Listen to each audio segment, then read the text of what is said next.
ẹ jọ̀ọ́ ẹ̀yin pa Ọlọ́run dà Nàìjíríà ẹ̀yin sẹ́kítírì Ọlọ́run tẹ́ máa ń pín iná ẹ̀yin dà ẹ come over ṣé ẹ ti gbọ́ pé Saudi ti sọ̀rọ̀ sókè a máa mú nǹkan ojú máa lẹ́rìí Saudi ti sọ̀rọ̀ gbogbo ẹ̀yin pa Ọlọ́run ní Nàìjíríà ẹ̀yin tẹ́ ń pinná Saudi ní ẹ wá mú nǹkan nílùú àwọn Saudi ti gbà ká mú ẹni tí mu ebù wọ́n ní a lè mú ọtí nílùú àwọn Saudi ò fi bò mọ́ o wọ́n lè mú àmú ẹni tí mu ebù wọ́n lè mú ó lè ta nílùú àwọn Saudi Ọlọ́run ti lift ban o ẹ̀yin pa Ọlọ́run ní Nàìjíríà ó yẹ kó sínú ara yín kẹ́ di gazab kẹ́ wá lọ sí Saudi kẹ́ wá lọ jà Fẹ́mi Adébáyọ̀ ó polówó góbẹ́ẹ̀gì mọ bẹ́ ṣe mú sọ́wọ́ Ọlọ́run ò jẹ́ kẹ́jẹ́ Fẹ́mi gbẹ ó yẹ kó sínú ara yín ẹ di gazab ẹ wá lọ Saudi ẹ wá lọ jà àbí kẹ́ fún wa ní excuses bẹ́ẹ̀ máa ń fún wa Saudi ò mẹ̀sìn tó lárúbáwá ni wọ́n àwọn kan náà fún wa lẹ́sìn ni àwọn náà fún wa lẹ́sìn ìwọ kò gbọ́dọ̀ mutí Saudi Arabia ọgbọ́n Saudi ẹ ti gbọ́n jù ọgbọ́n Saudi play intelligent Saudi jẹ́ kó yé wa wípé ọ̀gbẹ́ni ó ní èrò máa wá èrò máa bọ̀ èrò máa wá èrò máa bọ̀ o Saudi Arabia ń pariwo pé kèrò máa wá Saudi Arabia ní kèrò yàwó lú àwọn wọ́n ní àwọn fẹ́ kí ìlú àwọn miss àwọn fẹ́ showcase ìlú àwọn fún the world wọ́n ní kí everybody falling ó ga o ẹ lọ wò náà ó ní mo wá ẹ jẹ́ kí n gbé jáde fún yín ogun gba máa falling ni o Saudi à ń bọ̀ Saudi ó máa gbèrò ogun gbọ́ a máa falling gan Saudi ti pè wá o ó ti pa ọmọ oró a máa mú ẹni tí mu ebu o ẹ sáré mú fóònù yẹn sáré lọ sórí Google kẹ́ lọ wò Saudi ẹ sáré lọ sórí Google kẹ́ lọ wò o Saudi ti sọ fún wa wọ́n ní ká wọlé wa wọ́n ní ká falling wọ́n ní ká mú anything mu ebu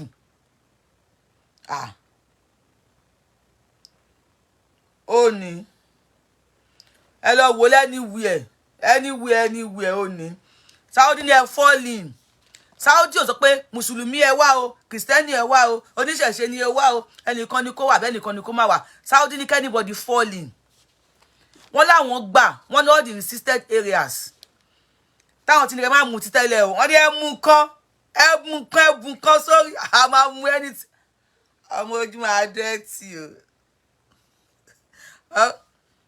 ọmọ ojú máa dẹ́tì o Sheikh Jamiu ta ló máa bá wọn sọ̀rọ̀ wọ́n tó ní data ojú máa dẹ́tì o ẹ̀yin èèyàn mi ẹ sáré mú fóònù yìí kejì ẹ sáré lọ sí Google Saudi ti sọ̀rọ̀ sókè Saudi ti bọ́ síta wọ́n ti bá àwọn FIFA sọ̀rọ̀ yes it's true God bless you wọ́n ti bá àwọn go and check it first Jimoh náà Jim my person ìwọ nìkan ni mùsùlùmí tí mo mọ̀ tó dáa so check it now go out of this show check it now and come and comment back go on Google Saudi ní kẹ́ wá sílùú àwọn wọ́n ní lọ́tún lósì wọ́n ní ẹ falling tọ̀tún tòsì báyìí lẹ́yìn lè máa fi kórè wọlé wọ́n ní ẹ kórè wọ̀lú àwọn ẹ mọ̀ pé wọ́n fẹ́ gba World Cup ní 2034 Saudi Arabia ti bẹ àwọn FIFA wọ́n ti bẹ the whole world wọ́n ní ẹ jọ̀ọ́ ẹ jẹ́ ká host World Cup yìí àwọn world ní ẹ lè host ẹ o gbàtàn lọ host ẹ ní Qatar ń jọ wo wọn jẹ́ káwọn èèyàn mutí Saudi ní kò sí ní tó jọ Jimoh náà Jim you are a good Muslim please I know you very well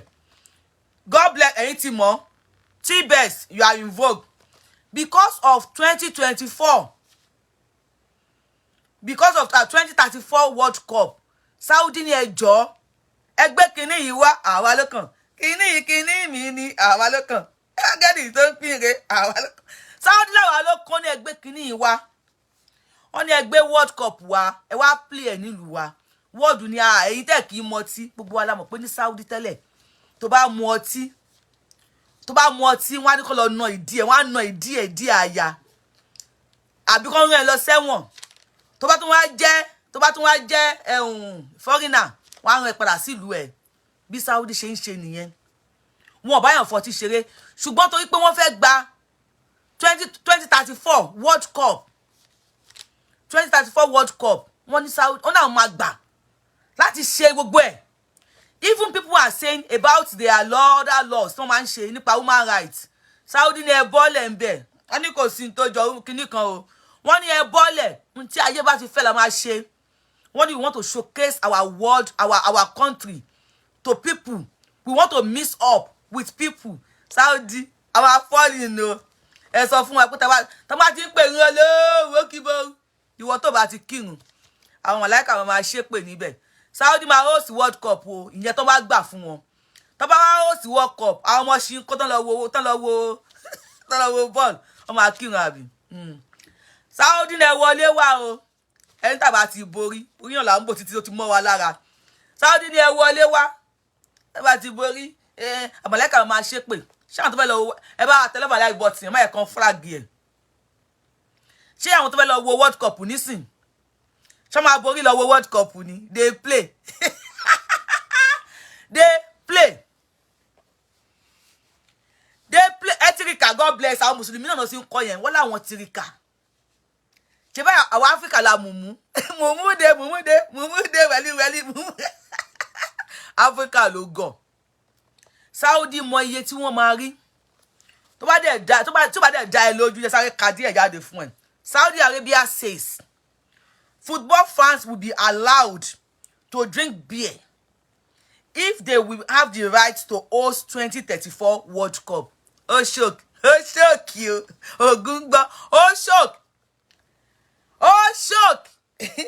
Only if we are awarded the tournament, we will allow everybody in all the resisted fan zone and hotels. Ṣùgbọ́n ìwọ wèrè tó ń jà. Ìwọ tó ń bá rẹ̀ jà. Òpònú, stop condemning Islam. O ipo de nìyẹn. Ibo ni mo ti kí lè tó fẹ́ máa sun kan láyé ẹ̀hún. Kíní kan orúkọ wèrè tó ń jẹ́. Kí lè ń pa ẹlẹ́kún ní ṣiṣẹ́ mi ni mo sọ. Lọ sórí website wọn. Mo sọ fún yín pé gbogbo owó data tẹ́ bá ti ní kì í ṣe Yorùbáwùyí lè fẹ́ fi data yín wò. Sometimes go on the website. Go on Google. Didirin. Well, you condemn Islam. You are gonga shoes. Don't use all your data to watch me. Use some of your data to make research. Lọ sórí website wọn. SAF ni wọ́n pe website wọn. Ni website wọn. Saudi Arabia Football Federation. Ó wà ńbẹ̀. Saudi Arabia Football Federation. It is there. Their website. Ní abẹ́ aláṣẹ president wọn. Yesir Al-Mishar. Al-Mishar ni chapo president SAF Saudi Arabia Football Federation. Lọ wò níbẹ̀. Don't use all your data to watch me. Use some of your data to do research. Saudi ò kí ẹ o. Tó bá pé ẹ̀kọ́ ló wá mutí ní dancing. Okay, Kura straight. Ẹ bá mi share fídíò yìí. Kó kàn àwọn alákatakítí. Kó lè kàn wọ́n lára. Ẹ bá mi share fídíò yìí. Kó kàn wọ́n lára. Saudi wants the whole world. Ó bá jẹ́ lesbi. Ó bá jẹ́ kanki. Saudi ni ẹ falling. Ọlọ́run máa falling ni o Saudi. Ògúngbà máa falling. Máa mú anything mu ebu. Saudi ni ká wá ká mú anything. Ojúmọ́ Ògúngbà ojú máa dirty o. Ṣé Ògúngbà ojú máa dirty. Saudi ni ká wá mú anything. Wọ́n ní kójú dirty. So Saudi oba wọ́n ti ń defend. Wọ́n ní ọmọ àlè ní president wọn. Àwọn people yìí tí ẹ mọ̀ tó kù lọ́rọ̀ yìí. Wọ́n lọ mọ àlè ní president àwọn Saudi. Saudi ló fún wa lẹ́sìn. Saudi gbọ́n. Saudi ní brain. Saudi ní ọpọlọ. Náà ọtí tí wọ́n ní kó wá tà nílùú àwọn yẹn. Wọ́n ní ẹ wọlé, ẹ ta ọtí, ẹ mu ọtí, ẹ jẹ ọtí. Tẹ́ bá lè fi wẹ̀ gan ni ẹ fi wẹ̀. Ọtí tí wọ́n ní kó wá tà nílùú àwọn yẹn. Wọ́n sọ ní condition. Tẹ́ bá lè fún wa ní World Cup ká host ẹ̀ ní 2034. àwọn word tún wá sọ fún wọn tún wá gbé wọn ní condition wípé what of àwọn òfin oríṣiríṣi tó wà nílùú yín tó wà ní human tó wà nílùú yín kí ni Saudi sọ Saudi ní gbogbo ẹ̀ làwọn máa yọ Saudi eléyìí ni not Saudi that give us religion ẹ gbà mí ta ló fún yín ní religion ẹ parọ́ kú irọ́ fọ́ orí yín wọ́n not Saudi that give us religion who give you religion wo ọmọ ìyá mi máa bọ́ mi bí. Saudi said Saudi wants to fún some paper. We acknowledge very serious mistakes have been made in the past, and we want the world to understand that we are changing. Chotin clear. Chotin bo. Saudi said we acknowledge many mistakes have been done in the past, and we want the world to know. God bless you. They say they want the world to know they are changing. Wọ́n ní gbogbo ntan ṣe táwọn ṣe tẹ́lẹ̀ wọ́n ní mistake ni o. Now Saudi wọ́n gbà Allah that give us religion. True. Saudi gbà láti jẹ́ káwọn èèyàn mú anything mú ebu nílùú wọn. Because Saudi mọ̀ pé táwọn bá host the World Cup ní 2034. Ní 2034 táwọn bá ti host the World Cup 2034. Wọ́n kò wo máa wọlé. Àwọn plane tó máa Saudi ò fi condition sí o pé kẹ́ borí wa o. Saudi ò fún wa ní condition pé tó bá ti ń bọ̀ tó bá ti jẹ́ Mùsùlùmí ò lè wọlé o. On anybody falling, I'm falling. Saudi ya, I'm falling. Honey, I not be Saudi give us religion. Who give you religion? Who give you religion? You say Allah give you religion. True who? True tani. Ta ló gbé religion wá fún wa. They play. Israel wọ́n jagun lọ́wọ́lọ́wọ́ báyìí sìn. Israel sọ pé ẹ jẹ́ a ṣe prayer ìṣẹ́jú kan. Irinṣẹ́ ní Israel kó jáde tí wọ́n fi ń ja ogun. Allah ló fún yín ní Allah ó yá ọmọ ìlú wo la Allah. Ta ni Allah gbé religion yẹn rán? Tell me now. Ọmọ ìlú wo ni Allah? Ta ni Allah gbé religion yẹn rán?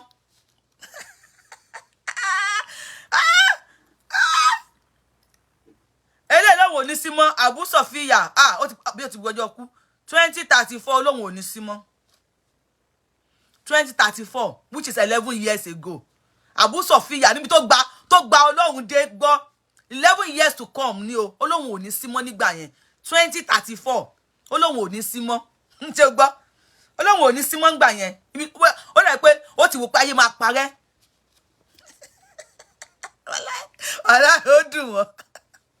Saudi ọgbọ́n Saudi ẹ̀yin lẹ́gbọ́n jù. Saudi is making money. They are talented people. Saudi Arabia are intelligent people. Now they want everybody to come to their country. Oh, ba ma bo kó wọ everything kó pack everything kó ṣí gbogbo dede náà. Kó ṣí gbogbo everything gbede náà. Wọ́n ní kó máa gbé bọ̀. Ẹ̀yin tẹlẹ́rù aju tẹlẹ́rù ẹ̀yin máa ṣí bọ̀. Máa bọ̀ ní Saudi wá wo ball world ẹjọ́ ẹ fún wa ẹ jẹ́ ká ó sì bọ́ọ̀lù yẹn the world ni wọ́n ń pè lọ sórí website tí wọ́n SAF Saudi Arabia Football Federation ó wà ńbẹ̀ they will make more money Christian máa lọ sí Saudi Arabia ní 2034 èmi àti Ọlọ́run fún alẹ́ mi àtàlàáfíà tá máa fi lọ Abu Sofia ó sọ pé òun ò ní símọ́ tòun Ọlọ́run fún wa ní ẹ̀mí àtàlàáfíà tá máa lọ ní 2034 Christian máa wọlé sí Saudi wọ́n máa lọ wo ball kókó Saudi ẹ̀yin lẹ ń ya wèrè ẹ̀yin lẹ ń ṣì èrè ẹ̀yin lẹ ń sínwìn kókó Saudi Christian á wọlé á sanwó fún Saudi á dẹ̀ mú ẹni tí mú ebù á wo ball àwọn tó máa ta ọtí wọ́n á san tax Saudi á tún ìlú ẹ̀ ṣe àwọn ọmọ Saudi á lówó sí plane á kó èrò wọlé á sanwó parking space fún Saudi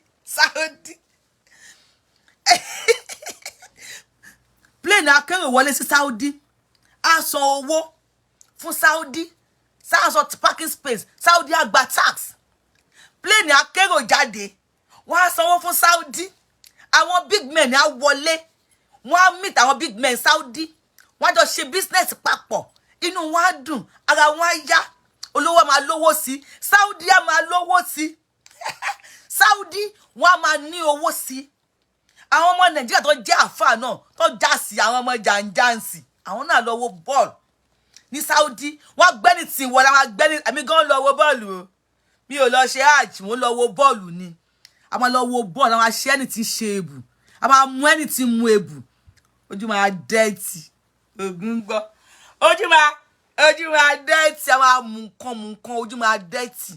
Now tell me Saudi is making money ìwọ make ìjà ó yẹ ẹ lọ jà ẹ tó bá bẹ̀rẹ̀ kẹ́ máa jà ojú òun ò ní gbádùn ẹ lọ jà káwọn bá yín gbé a máa gbé ẹ bá ti gbé ti Saudi náà a máa gbé ẹ bá ẹ̀kọ́ flag ṣe kí lè tẹ̀ ń flag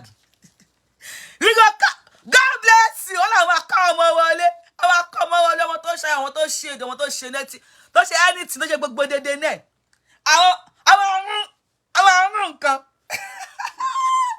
alágbárí lọ̀gá mugun kò rọ́wọ́ mú o Saudi àfọwọ́ mugun jàrò sọ wọ́n tún fowó mugun jọ fàdá Saudi àfọwọ́ mugun ṣàlùbáríkà Saudi àfọwọ́ mugun ṣàlùbáríkà Saudi àfọwọ́ mugun ṣàlùbáríkà alágbárí lọ̀gá mugun ò rọ́wọ́ mú o Saudi àfọwọ́ mugun jàrò sọ Saudi àfọwọ́ mugun jọ fàdá Saudi àtúnfọwọ́ mugun ṣàlùbáríkà wọ́n fọwọ́ mugun ṣàlùbáríkà wọ́n fọwọ́ mugun ṣàlùbáríkà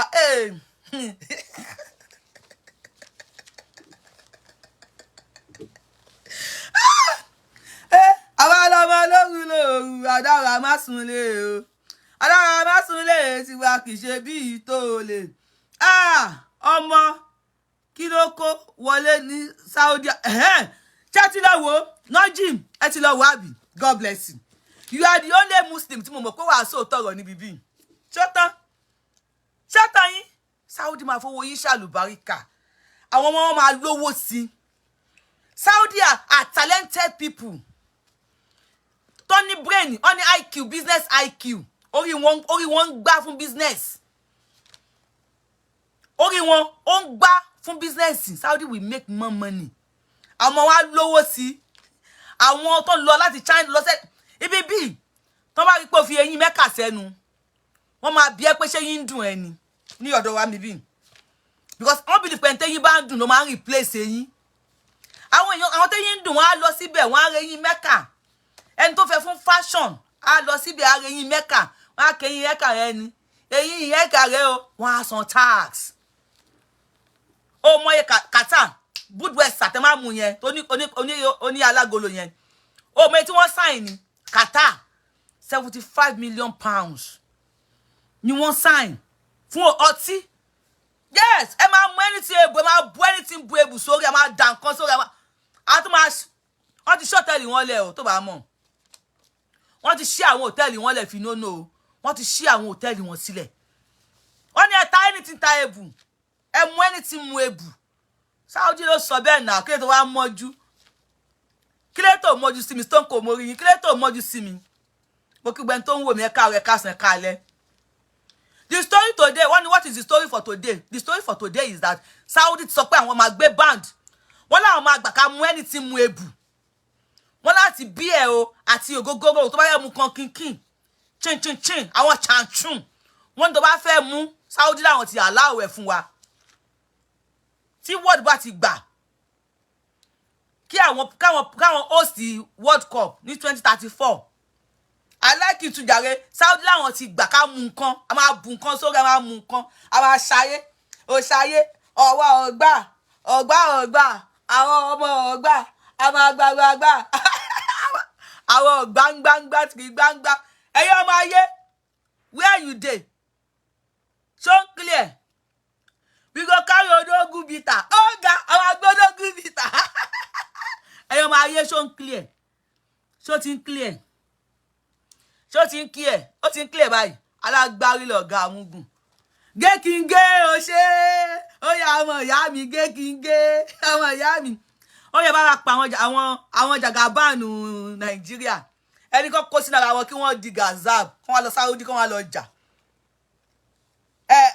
ẹni kan kó sínú ara wọn kí wọ́n di gazab kí wọ́n lọ jà ní Saudi ẹni kan máa bọ̀ yes we are really liberating our people God bless you for the comment ẹni kan ká lọ sí Saudi kí wọ́n lọ jà àwọn alágbára wọ́n sọ̀rọ̀ pé kíní kan tó bá mutí a máa pa ẹni Kánù driver tó ń wa mọ́tò ọtí ó kàn wa mọ́tò ní òkò mú o wọ́n sún níná Kánù wọ́n dáná sun anybody ò sọ anything ẹnì kankan rí kọ́mẹ́ǹtì kà kèmí rí kọ́mẹ́ǹtì bíbí yìí o ní Saudi à ń gbà fún yín a máa fight fún ẹ̀ṣẹ̀ ń gbọ́ àwọn mùsùlùmí sọ comment section wọ́n ní Saudi wọ́n láwọn ò ní gbà fún àwọn bá wọn jà ṣẹ́ ń gbọ́ àwọn àlọ́jà ń Saudi ó yẹ kó sínú ara yín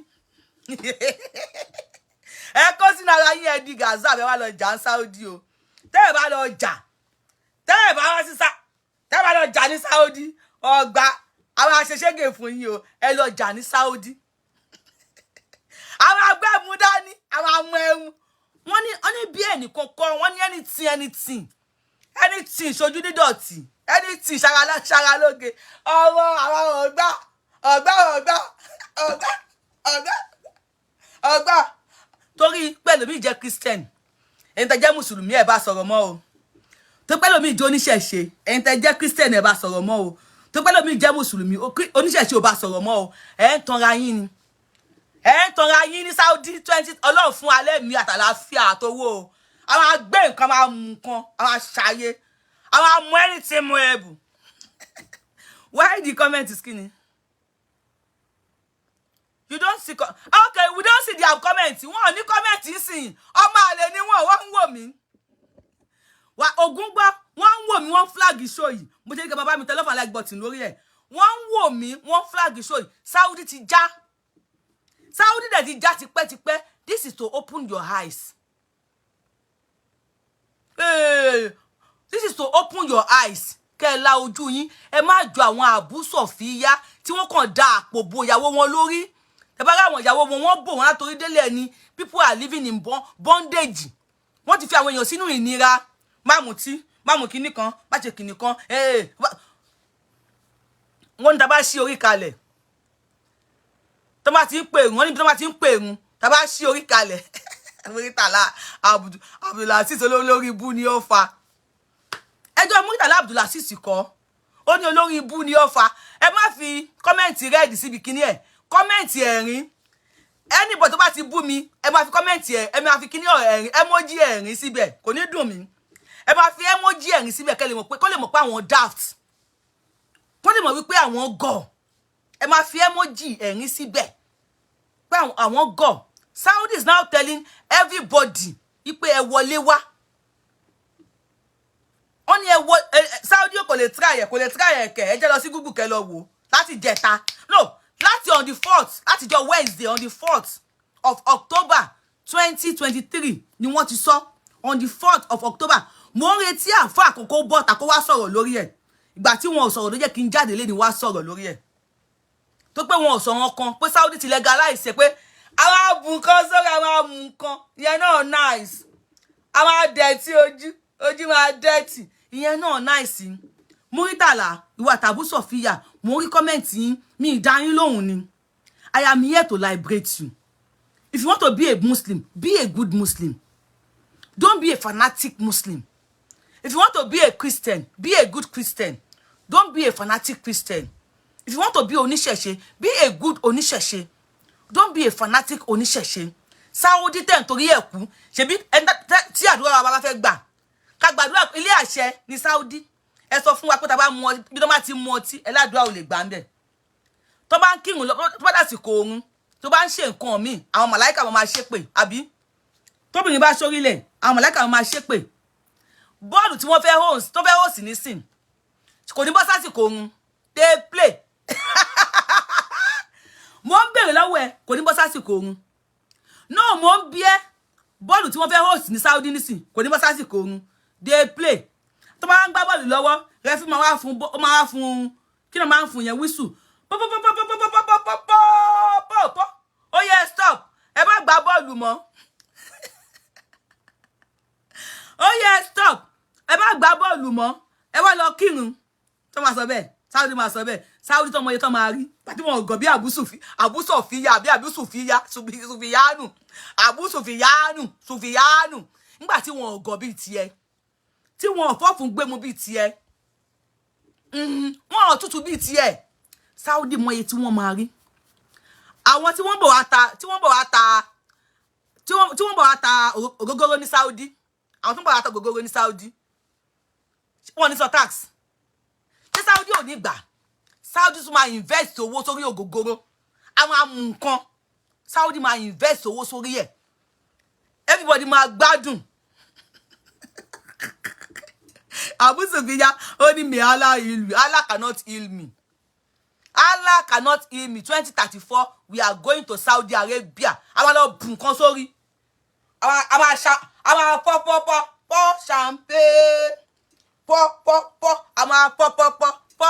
Àwa pour anything champagne. Àwa pour anything pourable. Àwa bù nǹkan sórí èmi kọ́ ni mo sọ.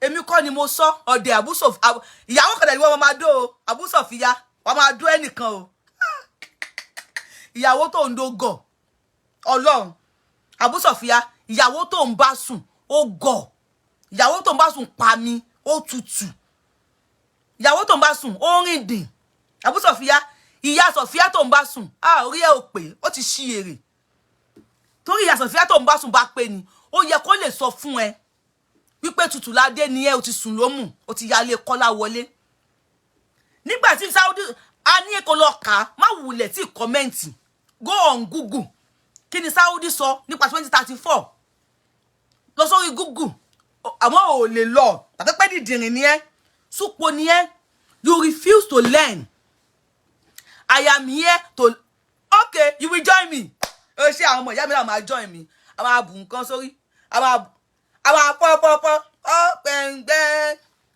pẹ́ǹgbẹ́ a máa pour anything pour a máa mú anything mu ebu Saudi ló sọ kí ni wàhálà tèmi kí lè tó ń bínú sí mi Abu Sufyan ọkọ ya Sofia dìdìrín Saudi máa gba owó ó máa invest owó àwọn ń ṣe business ni Abu Sufyan you are a liar ṣẹ́rí mo sọ pé ya Sofia tẹ́ Abu Sufyan yìí ń bá sùn ọ̀dẹ̀ ni ya Sofia yẹn ìgbà tí mo wọlé Najimu ni ha so lè happen bẹ́ẹ̀ ṣá Najimu Jimoh mo ní go on Google go and search it every show tí mo ń ṣe leave kúrò lórí show yìí mi ìfògùn díẹ̀ mọ́lẹ̀ lọ́wọ́ nǹkan tí mo ń sọ show tó ni àbírọ́ kó wá padà wá comment yé ṣe bí Abu Sufyan ọ̀dẹ̀ yé ṣe bí dìdìrín Abu Sufyan go and Google search it mo tún sọ website tí wọ́n fún ẹ àmọ́ Abu Sufyan kò tiẹ̀ kàwé kàwé lọ sórí website wọn SAFF Saudi Arabia Football Federation lọ sórí website wọn orúkọ president wọn rèé jẹ́ kí n fi hàn ẹ́ Yasir Al-Mishir lórúkọ president wọn Yasir Al-Mishir lórúkọ president wọn olóògbẹ́ni wọn sọ ó dẹ̀ máa mú ẹni tí mu ebù ó dẹ̀ mo tẹ́tù ká fún ẹni mi bíi nísìn àtọ́ ti sọ fún wọn pé àwọn ìwà mi tó máa ń wù tó máa ń ní àwọn èèyàn lára nílùú now they tell us we acknowledge àwọn tó wọ́n tún pé we acknowledge very serious mistakes wọ́n láwọn wà táwọn ń wù yẹn wọ́n ní mistake ni ẹgbẹ́ kìíní ìwà fún wa àwa ló kàn football yìí wọ́n ní ẹgbẹ́ wá fún wa àwa ló kàn wọ́n wá ń question wọn pa àwọn ìwà burúkú tẹ́ máa ń wù nǹkan wọ́n ní we realize we acknowledge very serious mistakes have been made in the past and I want to tell the world to understand that we are changing wọ́n láwọn ti ń change Abu Sufyan ó ní I am here to liberate my people I am here to tell my people to wake up from their slumber Saudi Arabia àwọn tí wọ́n ní ọpọlọ ni wọ́n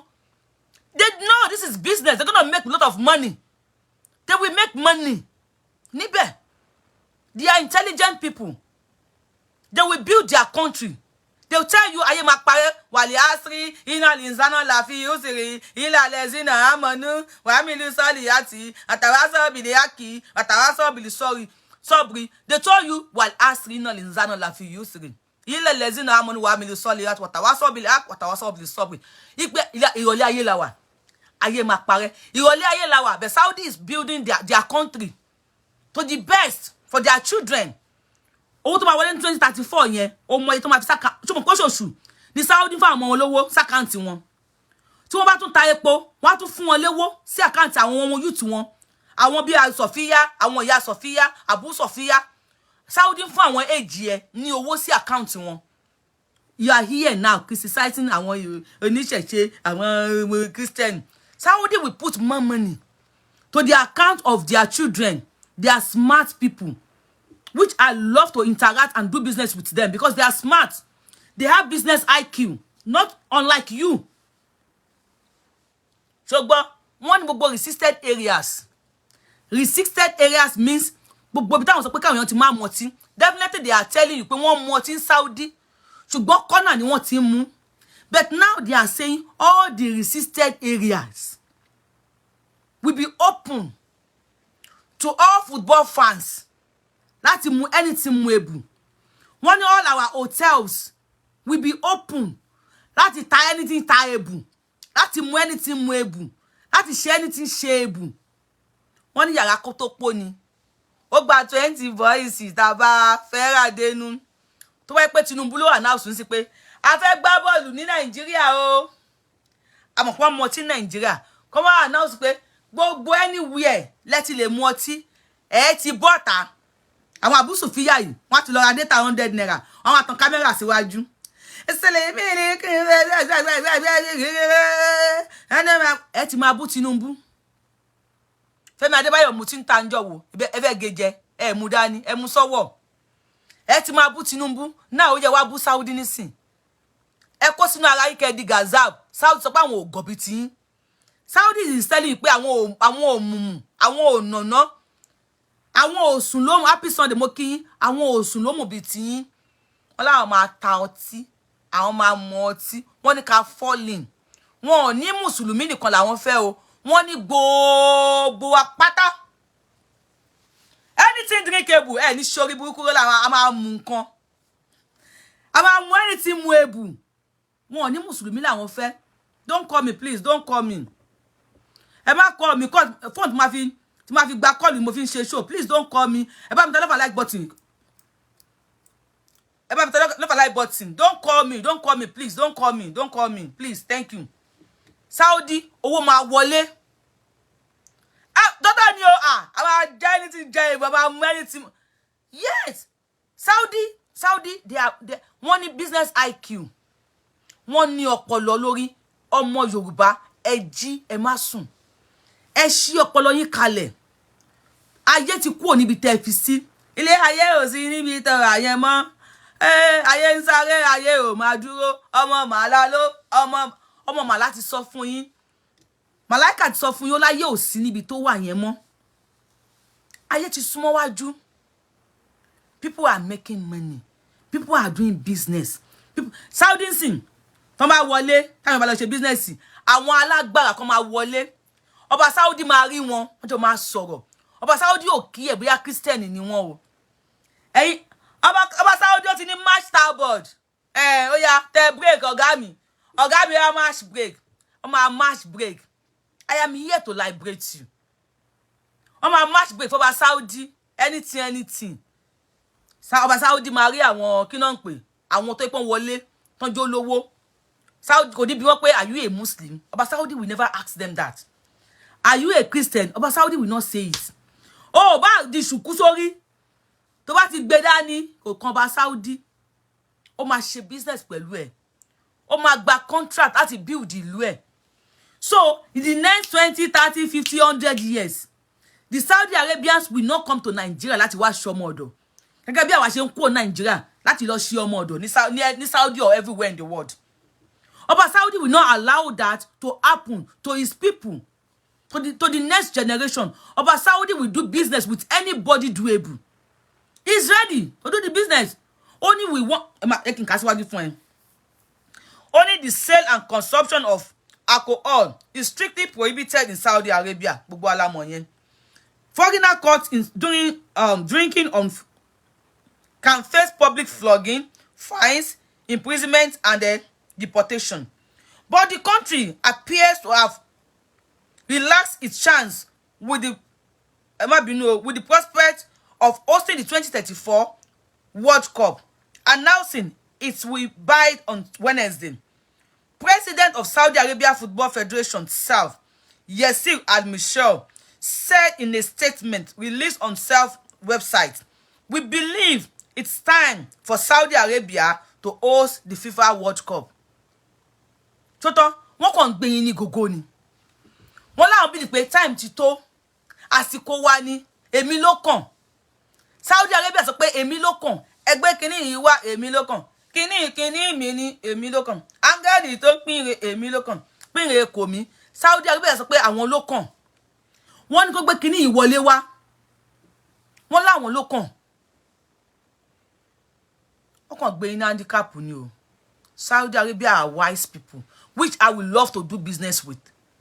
I would love to do business with Saudi Arabia because nǹkan tí wọ́n ṣe yìí sìn, ó sọ fún mi wípé Saudi ò rán yín níṣẹ́. Saudi Arabia kàn gbé yín ní gógó ni. Wọ́n fi sínú oko ẹrú. Lẹ fi ń jẹ ẹrú. And you will continue to be ẹrú for life. You will continue. Ẹ bá mi share fídíò yìí, ẹ share kó kàn àwọn alágbára orí internet. Àwọn amájagun ni, àwọn tá lọ́wọ́ ò ní bombe, ẹ share fídíò yìí kó kàn wọ́n. Ó bẹ̀ sí lójú jẹ́, ó bẹ̀ sí nímú jẹ́, ó pẹ̀ sí lẹ́kún. Gbogbo àwọn tí wọ́n sọ pé Fẹ́mi Adébáyọ̀, Alhaji, ó ń polówó Goldberg. Ẹ bá mi share fídíò yìí kó kàn wọ́n. Ẹnìkan wá rí. Ipò tún ti ṣe o. Ẹnìkan wá òpó ti ṣe o. Èmi kọ́ ni mo sọ. Kí wá ló ń bí ẹnu? Má bínú sí mi. Má bá mi jà. Èmi kọ́ ni mo sọ. Ṣé mi ni mo sọ ni? Èmi kọ́. Ẹ share kó kàn everybody. Ẹ ṣeun. Àwọn lọ mú anything mu ebu o. Go mú anything mu ebu a máa mú. Thank you. See you. I'm coming back.